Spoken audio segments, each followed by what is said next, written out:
Hi, and welcome to week 41 of the Monologue Project.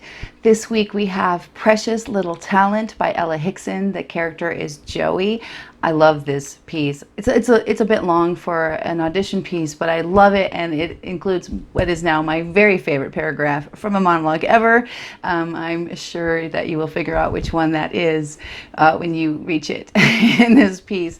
I'd like to get my hands on the entire show. I'm quite fascinated by it, and I'm thinking that might be a producible thing. So challenges this week are I'm in tech for the Redeemer at Ensemble Stage, so I'm still hanging out in the mountains of North Carolina, so I don't have my normal backdrop.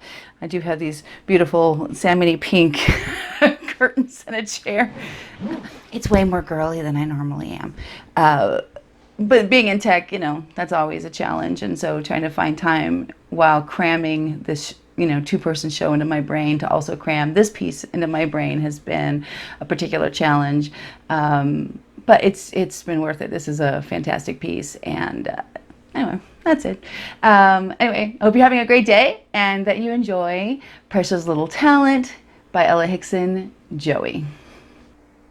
It's a movement, isn't it? That's what they call it. When people feel the same thing in their soul at the same time, they call it a movement.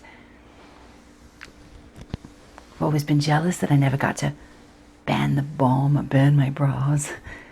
Jealous of people that lived through the war because, well, they had a common enemy, and that would make you want to fight, and it'd make it clear what you were fighting for, and it might even allow for a hero or two. I said this to Sam, who, it transpired, one got used to over time. I'm sure there were differences. Sex, for example. I like the British kind. Angsty, passionate, but essentially joyless. But for him, well, it was sort of like going to the Oscars. Lots of tears and thank yous, and I felt he struggled with an overwhelming urge to clap at the end. We sat with Dad and played board games and talked, and Sam would take over when Dad forgot things, or when I found dirty dishes in the cupboard, or his shaving stuff in the cutlery drawer. Once when he struggled for my name. Sam stepped in at times. I just couldn't really help myself from finding it all horribly sad.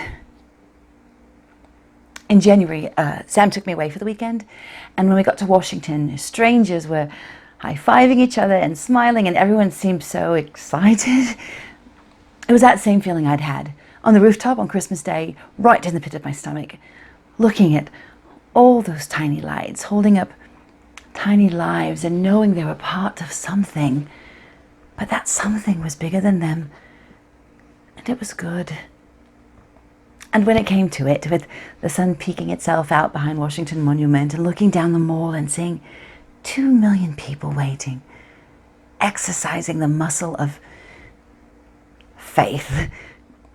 Well, I thought that it didn't really matter what you believed in, just as long as you knew how to believe.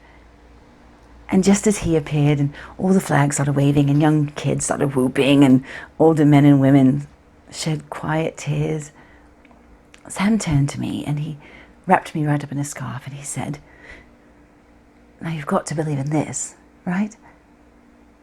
And I looked at him, and he had this stupid smile on his face, grinning from ear to fucking ear. And suddenly I realized what kind of balls it takes just to think the world isn't such a bad place.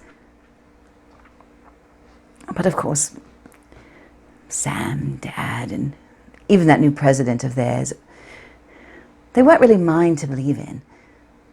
Not forever, anyway. That was British, English. Well, me, I'm not like them.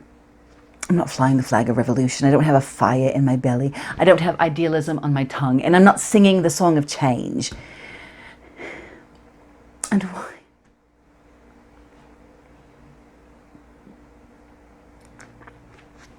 Because I don't know the words yet. But I will. We will. I won't be forgotten.